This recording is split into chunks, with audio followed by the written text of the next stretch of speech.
Classic Restos is proudly brought to you by Shannons, where you can sign up to be a member of the Shannons Club, your local Holdens certified service centre, Pace Farm the enjoyable egg, and Heron Forbes Machinery House, where you can buy online.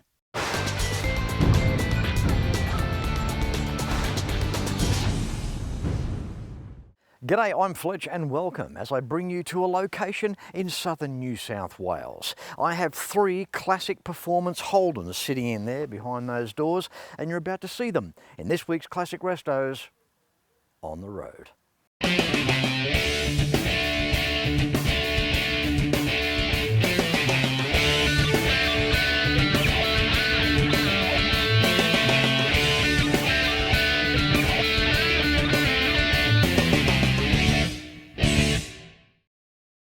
Here in the shed, three classic Holdens. Any one of them would be more than welcomed in virtually any enthusiast's shed. But for now, there's no better person than to tell the story on each one than Steve Hennessy. What we have here behind us is a 1975 SLR 5000 LH Torana.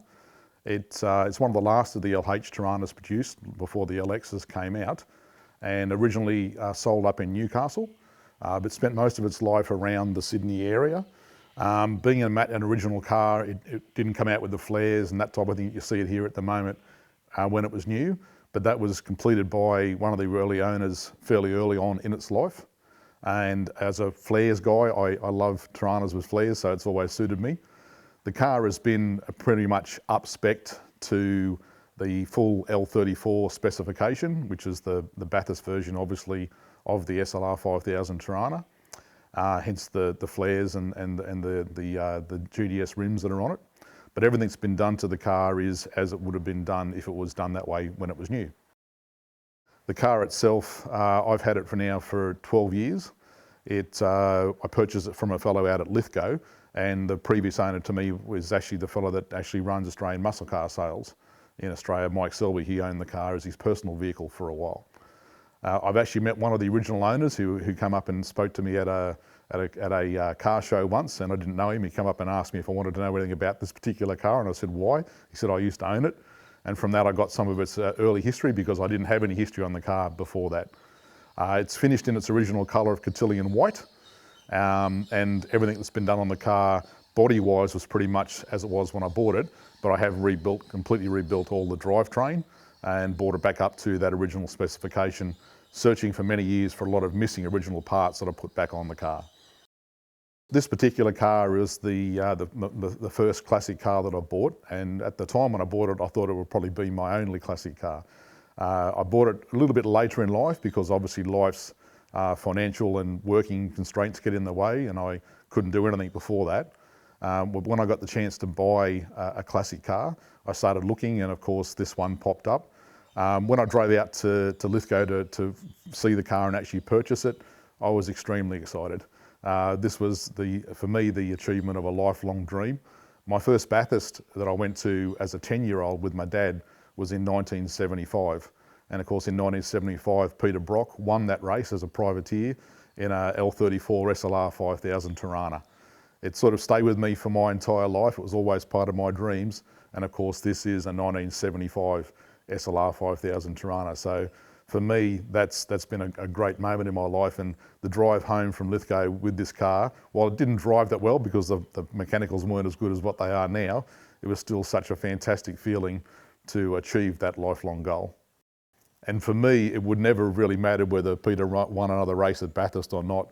That 75 race as a privateer, for me, was one of his highlight wins for me, because he was really up against it in those days, obviously against the might of the Holden dealer team and the factory Ford teams, and to win like he did in that year was a fantastic effort. The car was in good physical condition. The paint and body was in good nick. Interior, which is original in the car, was in good condition, but mechanicals were pretty average. Still the original engine in the car, but at that point it had a Ford 9-inch diff in it, which hadn't been done particularly well. The suspension was pretty much shot, the steering was all over the place, and the engine itself had a mixture of aftermarket parts on it, Edelbrock intake manifold that actually had a It had a Rochester carburetor on it, which is the correct carburetor for the car, but it was actually a Chevrolet one. And all of these things have been put on and not really set up properly. So over the course of the last 12 years, it's been my main goal is to rebuild all that. And I have rebuilt the entire drivetrain, including going back to the original banjo diff. And the car is so much the better for it. It drives beautifully now. And of course, all those original parts have gone back on it because I love cars that are not only in the original the way they drive, but in the original the way they look. This was my first classic car, and like I said, I thought it was probably going to be my only classic car. But what this car has given me through the car itself, the feeling it gives you when you drive, and the like-minded people that I've met since buying that car, not only through the club but through the classic car world, has involved my whole family. My brother, my wife, my mum and my dad when he was still with us, all became involved with these cars when we went away for car shows and that type of thing. So this car has evolved me into a fantastic world of great people and great friends where we can actually have a great time and just feel good about having these cars and what they mean to us personally, what they mean to us as a country, and what it means to us as a family. So it's sort of opened the door for me for a lot of other areas, and of course included me being able to purchase other vehicles down the track that have kept that feeling going even stronger.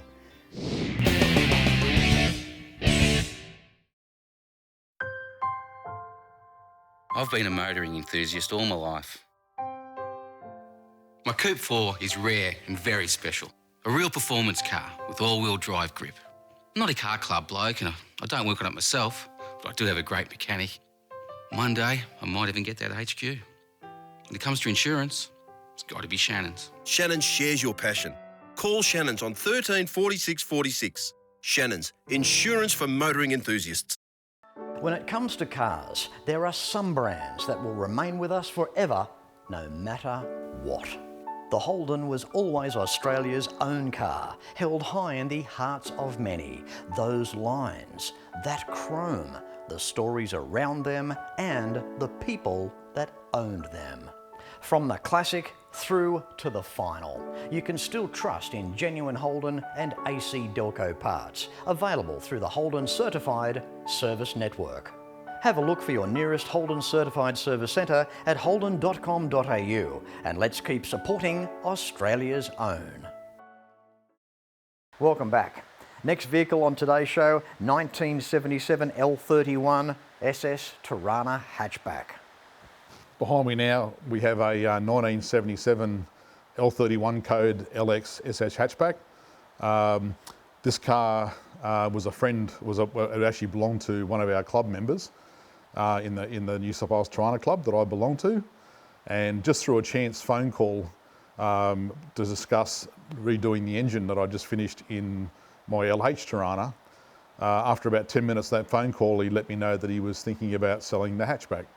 I never thought he'd sell that car. It had been his dream, but he had his own family reasons for doing it. I said to him at the time, I said, "Oh, okay, have you told anybody else that you're looking at selling it?" And he goes, "No." I said, "So you haven't advertised?" He said, "No." And I said, "Well, how much are you looking at?" And he told me the price. I said, "Don't do anything, I'll call you back in 2 days." So then I went and had a good conversation with my wife and said, "Listen, we've got opportunity knocking on the door here, one that will probably never happen again." And we made the agreement to purchase the Torana. Had it for about 6 years now, and while I don't have a favourite car in my collection, this one's certainly probably the most special in the collection. Fantastic car. Original colour of this car is Ilford yellow, which is painted in now. The Ilford yellow itself has got a cool story in itself. It was actually ordered brand new as a company car for the Ilford Photographic Company back in 1977. They were based out of Newcastle, which is where the car came from. And they used to order station wagons and panel vans, company cars and reps vehicles, that type of thing. And of course, back in those days, a lot of companies were able to order colours that are custom made for their particular companies. And that's what happened with this car. It was ordered in Ilford yellow. And of course, when it turned up at the dealership, they rang up the company to let them know that their SS Torana hatchback had arrived. And of course, the company looked at it and said, "Why would we order an SS Torana hatchback?" And they cancelled the order. We don't really know the reason why it was cancelled. All we could suspect is that one of the salesmen or one of the company employees tried to slip it through the cracks and order an LX hatchback rather than a Kingswood station wagon. But as I said, it was cancelled order. Sat around for about 4 years as a company demo. Sorry, about 4 weeks, I should say, as a company demo. And then the original owner of the car, a fellow called Lenny, purchased it, owned it for over 30 years and only sold it due to ill health. And that's when one of my club members had to go through almost a job interview to purchase the car from Lenny. He bought it, did a bit of restoration work back to how the condition you see it body-wise as it is now. And then, of course, now I've bought the car. Yeah, Fletch asked me off camera the difference between the SLR 5000 and the hatchback, what they are to drive. They're essentially the same running gear, although this is a radial tuned RTS car, which has got a little bit different geometry in the front end, and it definitely steers and drives better. But the biggest thing with this car, even though they're exactly the same length and the same dimension, the hatchback with the longer doors feels like you're driving a longer, lower car. And it gives you a complete different feeling to drive this one than it does to drive the four-door. The car itself, when the previous owner bought it from Lenny, it would actually been painted in a gunmetal grey, and it was running a 383 Chev engine, ran 10-second quarters, believe it or not. And thankfully, the previous owner decided to put it back to where it needed to be. So the original engine went back in, the car was restored back to its original colour. And when I bought the car, the body-wise was in essentially the condition you see it now, but drivetrain-wise, it was fairly average. Pretty similar to my white car. The engine itself, while it ran fine, it wasn't brilliant. And of course, a lot of aftermarket products on the car. So I've set about and completely rebuilt the drivetrain. The engine itself now looks like it just rolled off the production line. The original gearbox is back in the car, and it's running the four-wheel disc brake system as per an A9X back in the day. So back to the original 383 engine that was in the car when the previous owner bought it. It's not all about the speed for me with these cars, it's about the way the cars drive, and very much for me about the originality of the car as well. I love the 308 engine. When I rebuilt the engines, the engine builders were really pressing me to stroke them out to a 355 or something like that, and I had no desire for that because it's an original L31 5-litre plated car. While I have done a few little modifications to make the drivetrain and the way the car drives a little bit better than what it would have been originally, I much prefer the car to be original with the original carburetors. For me, running it that way, when Holden designed the car, they knew what they were doing. And to me, if you stick with that theme, the car will drive nice and it will be a lovely car to cruise down the freeway and enjoy with your family and friends. For me, this country has a fantastic history of producing amazing cars, whether they be Holden, Fords or Chryslers. And they're part of our heritage, part of our culture. What I love with these cars, particularly when I drive them, is that there's the response you get from the public, from people that recognise it and have a story to tell you from their past relating to these cars. That leads into being in a car club. I'm very fortunate to be the president of the New South Wales Torana Club, and it's one of the highlights of my life is to be involved with a club like this. What's fantastic is that feeling that I get when I drive these cars is amplified by the fact that I'm surrounded by a whole bunch of other people who are just not only club members but really great friends and almost part of my family. And by being around them with these cars, it just invokes a whole different feeling and a whole different attitude, and it just makes you happy just to be there. So for these cars, for myself, to me, they have a heritage that we need to honour and respect, and we need to maintain it and pass it on to the next generation. Because to me, a car like this is just as important to Australia as a heritage house or a heritage building. So for me, these things are great, they should be looked after, they should be revered, and we should do whatever we can to preserve them for the future. When I was a kid, I loved cars, still do. The 57 Cadillac Eldorado Brougham was the most advanced car in the world. Cost more than a Rolls. Hand-built with a stainless steel roof, cruise control, electric seats, and would you believe, air suspension. American iron. It's a passion Shannons understand. That's why they insure my daily drive, the caddy, my bike, even the house. Call Shannons on 13 46 46. Shannons, insurance for motoring enthusiasts. When it comes to cars, there are some brands that will remain with us forever, no matter what. The Holden was always Australia's own car, held high in the hearts of many. Those lines, that chrome, the stories around them, and the people that owned them. From the classic through to the final, you can still trust in genuine Holden and AC Delco parts, available through the Holden Certified Service Network. Have a classic or two? Cars like these should be insured with Shannons. Why not pick up the phone and give Shannons a call for a quote and a chat on 134646, or for more information visit shannons.com.au. And the next vehicle up on today's fab episode, 1985 SS VK Commodore. This VK Commodore for me represents a lot.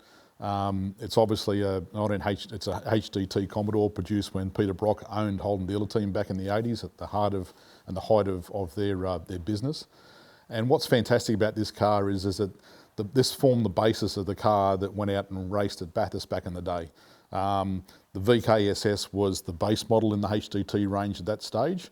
And then of course the evolution of that was the Blue Meanie Group A, which went on to race itself at Bathurst. However, in 1985, HDT and Holden hadn't quite got enough evolution specials done on the Group A to race.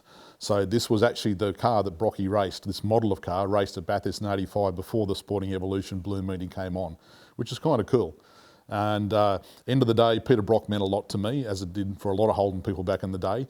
And to be able to drive a vehicle that Peter Brock himself put together and produced as a company is a very special thing. What's great about the VK Commodore back in those days was obviously it was driven by the Holden legend Peter Brock. And of course, you know, Peter Brock was our Holden hero, but of course he intimidated a lot of the Ford guys back in the day, and I'm sure it still does to this day. And a lot of the Ford guys that I've spoken to had a huge amount of respect for what Peter Brock achieved. What's great about the VK was also the last of the big bangers, the last of the Group C cars when Peter Brock avenged the 77 loss to Ford and the 1-2 and produced Holden's 1-2. And of course from then we transitioned across to the new regulations we had in Australian motorsport back in 85 that came in, which was the Group A regulations based more on a production car, which was what this car raced under in 1985 up against the might of Tom Walkinsaw's Jaguars. And that of course transitioned on to the Blue Meanie, onto the Group A, which won Bathurst of course in the Chickadee car with Alan Grice back in 1986. This car, when I bought it, was in good condition. It is a high kilometre car, used as a daily driver for the majority of its life, but it was still in good condition. A lot of it had been refurbished. Paint and interior was pretty much spot on, but the mechanicals were good, but needed a bit of tweaking, and that's what I've done so far. I've still got a little bit more work to go on that part of it to get the air conditioning working and a few other little bits and pieces, but mechanically speaking, it's coming good, and it is a fantastic car to drive. Considering it's a 1985 model car in fairly high kilometres, it drives like a new car. There's not a rattle or a squeak in it, and it's a little bit more refined than the older model Toranas that I've got. Still essentially the same running gear, but when you drive the car, it's a lot more refined, a lot more comfortable and quiet to drive. Great long distance car, fantastic long distance cruiser. Yeah, by the mid-80s, Holden had done quite a lot of work with the Commodore over the previous generations cars and previous decades cars, and they'd done a lot of work on that noise, vibration and harshness type environment. Better insulation, better design in terms of the way the car was put together to produce a more refined package, and it certainly shows out in this car. I love my Toranas, I love that rawness that they have. But the beauty of the VK is you still have the rawness of the drivetrain and the way it gives you that muscle car feel, but it's in like a velvet glove. It's got that refined package feel to it. It's a fabulous car, I love it. I've got a fantastic range of cars, as you've seen, 75, 77 and now 85. And they are essentially a similar, if not exactly the same drivetrain, but little refinements that were made over the course of that time, and being able to drive from one to the other like I get to do, I really appreciate what Holden did and what they were trying to do to sort of keep up and to keep that car current in the environment they were produced in. And I love that difference in feeling that I get from all three cars. Even though they're essentially the same package, they are all three very different animals, and I really love that about them. Steve, I bet you never thought the day would come that you would end up with three classic performance Holdens such as these. I didn't, Fletch. When I bought the SLR 5000, the first one, which was in my late 40s, I thought I was achieved everything I wanted in life, and I was so excited and so thought I was so fortunate to purchase that car. Never had in my wildest dreams thought I'd have the collection that I've managed to achieve. Life has smiled on us and fate's worked out that way. But it's brilliant. I pinch myself every day. When we look at history, it was the 48215 put Holden on the map, and Holden held its own here in Australia for a long, long time. It was the performance era from the late 60s through the 70s and into the 80s that really reinforced Holden's stance again in the marketplace. These three iconic models that you've got here are highly responsible for that. Absolutely. The old win on Sunday, sell on Monday was that not only was it a slogan, but it was what they worked towards. But these were the cars that caused the fights around the barbecues back in the 80s. They certainly were. In the 70s. They certainly were, Fletch. They no doubt about it. I mean, I'm a Holden guy through and through, but I really appreciate the Fords that took on these cars back in the day. But what Holden did with the humble Torana, terrorising poor Alan Moffat around Mount Torana, these little lightweight rocket ships that they were, fantastic cars. That's the thing, the power to weight ratios. Dick Johnson's XE Falcon was the first car at Bathurst to have 500 horsepower. I think that same year with the VK Commodore having just over 400 horsepower. But one car a lot bigger than the other. The Commodore always caught up on brakes, but it was incredible motor racing, wasn't it? Lap after lap, it had you on the edge of your seat because it was changing so much. Best racing in Australia's history, as far as I'm concerned. For the humble 308 Holden to take on the might of the 351, and not only hold its own at Bathurst, but then be able to achieve what it did in terms of victories.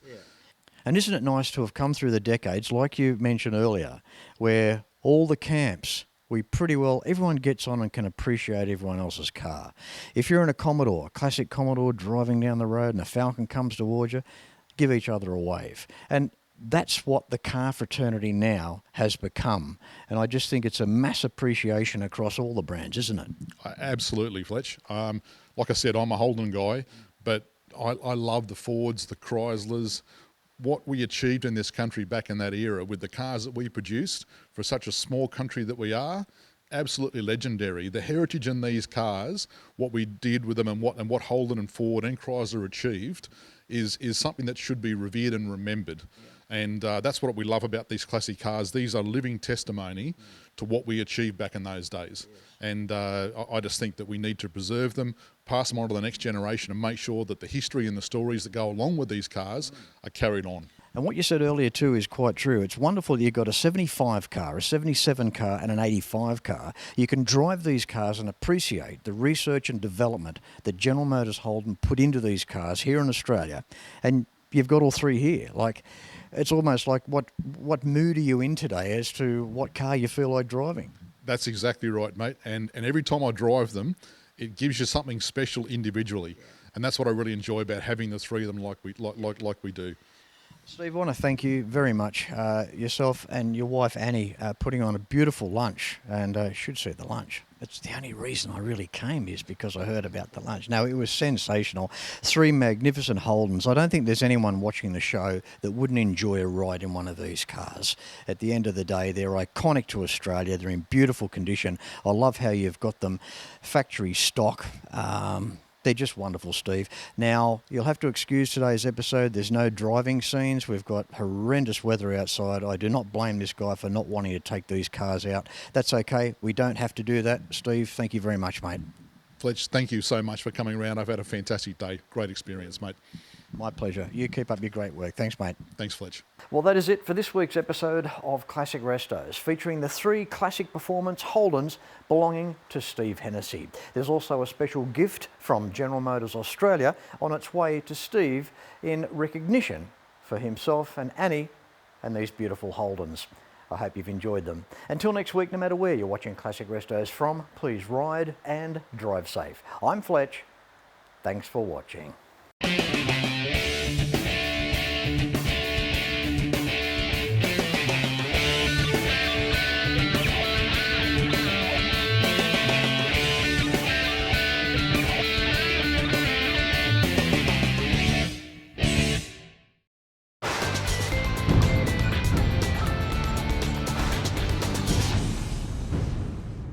You can like and follow us on Facebook at facebook.com/Classic Restos TV and watch catch-up episodes at shannons.com.au.